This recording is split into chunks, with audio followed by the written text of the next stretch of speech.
Okay, it's time to see if you can pull your lead singer away from his girlfriend of the week and have that band meeting about whether or not you should become officially, unquestionably, a touring band. Maybe you even watched my video yesterday about 5 reasons this might not be a great idea for you and your band, but I want to provide a little bit more encouragement today and give you 5 reasons you should consider taking your show on the road. We're going to be outside by Elsie the band van like we were yesterday, but it's raining out. All this nonsense about how it never rains in Southern California and all that. Look at it on the upside. Coffee. That's always the upside. All right, here's 5 reasons. Let's dive in. Number 1, you can expand your reach.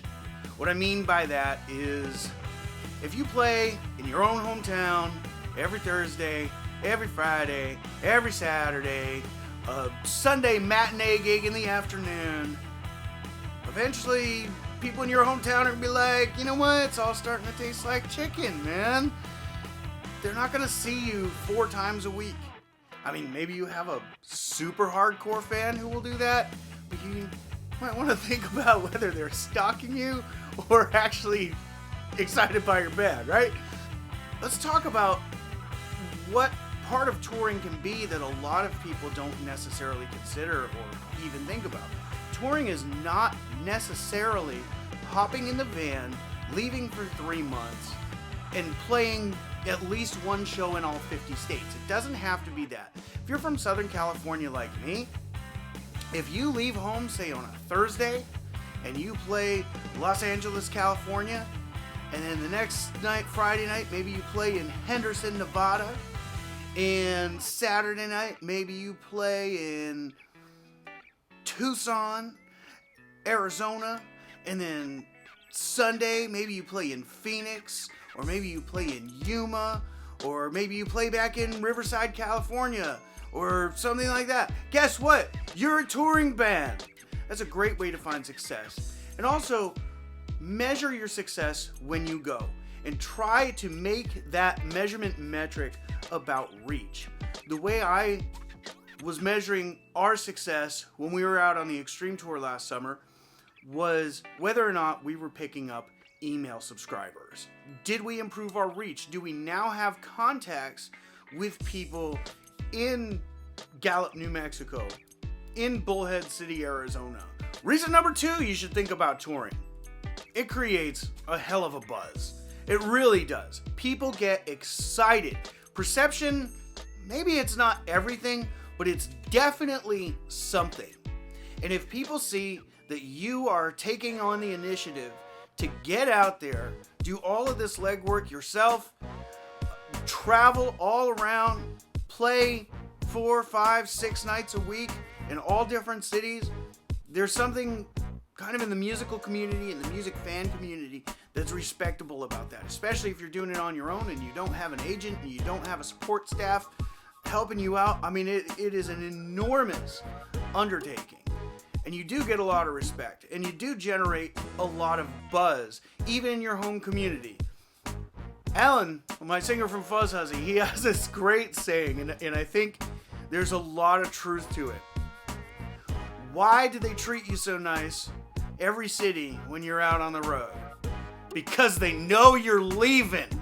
When you go back home, why do they treat you so nice when you get back home? Because they know pretty soon you're going to be leaving again, right?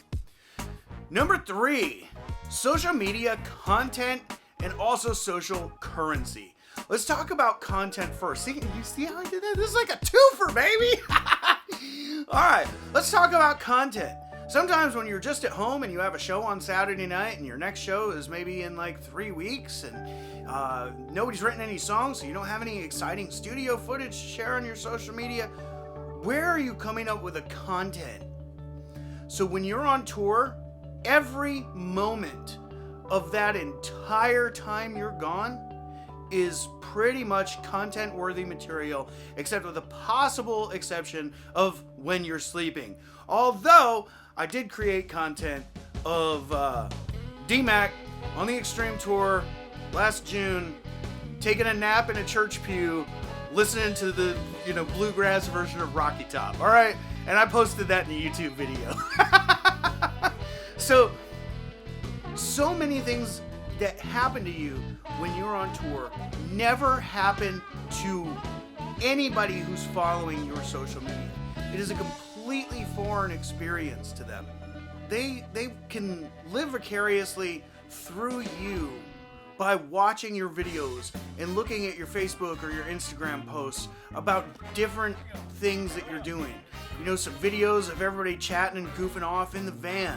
Those are great. Live performance footage that you can share every day or every other day. People can't imagine what it's like to play in a different city that often.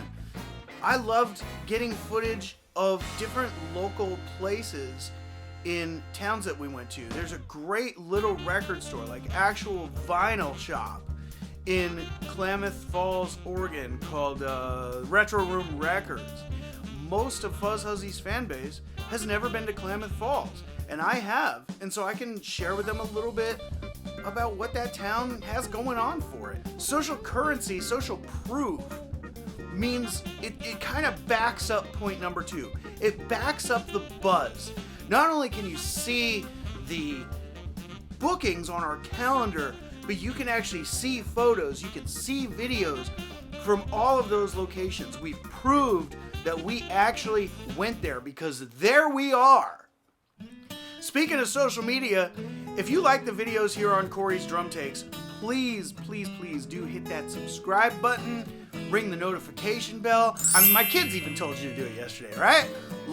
Leave a comment if you have any questions about what it's like to be on the road or anything else that I do. How I hit all the drums in the middle without being able to see them. Whatever, you can ask me whatever you want, right?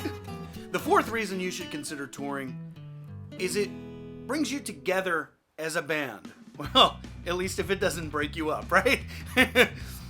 So this happens sort of on a personality level, and it also happens on stage. When you're getting stage time every day, or every other day, or 5 or 6 days a week, or whatever the case is for your tour that you book, you can't help but be a better band.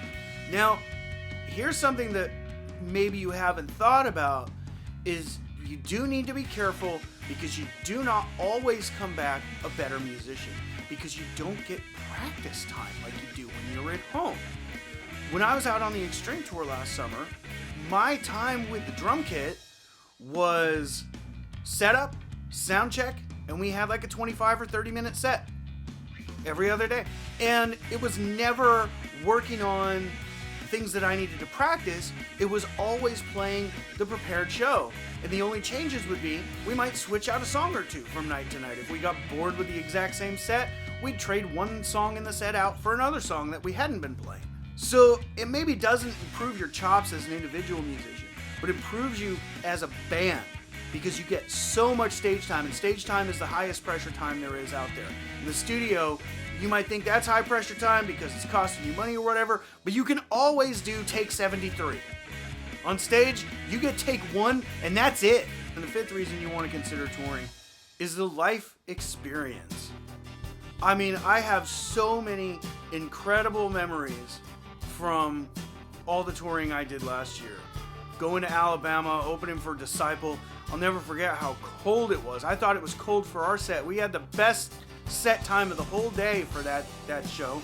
It was 50 degrees when we took the stage. When Port Disciple took the stage, it was 37 degrees. When they were done, it was about 30. It dropped about 7 degrees during their set. It was crazy. And then on the other hand, I remember being in Bullhead City on June 20th of 21, and it was like well over 120. It was insanely hot. I thought we were all gonna die. People were just like, we were playing in this park that was right next to the river, and people were just like moving a couple of pieces of equipment, moving a couple stage decks or whatever, going off and jumping in the river. It was something else. And not to mention, like I was talking about that place in Klamath Falls, Retro Room Records. I would have never even known that place existed if I hadn't have actually gone there and been in that room and seen all the history on vinyl that the gentleman who owns that place has. So I was able to gain so many really cool life experiences that you just can't manufacture anywhere else. And that was awesome. I'll never forget it. I'll be able to tell those stories to my grandkids. And there's a lot of value in that outside of music. Well, I'm Cory Wilkins. That was 5 reasons you should consider touring with your band. Thanks for watching. Don't forget to like, subscribe, share, ring bells, blow whistles, do all the other stuff that YouTube tells you to do. I'll be seeing you tomorrow.